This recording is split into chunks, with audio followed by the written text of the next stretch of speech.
Hello everyone.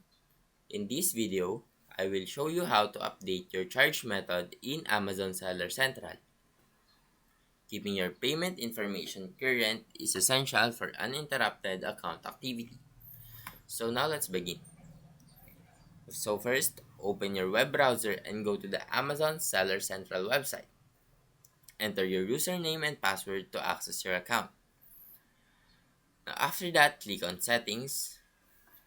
It is in the top right corner. From the drop-down, choose Account Info.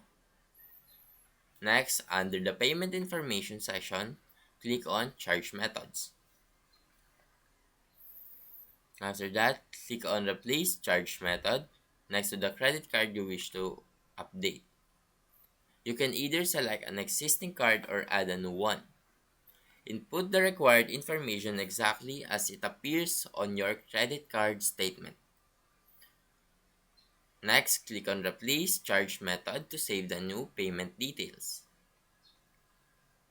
So by following these steps, you can successfully update your charge method in Amazon Seller Central, ensuring your account remains in good standing. Now, if you found this video helpful, please leave a like and subscribe.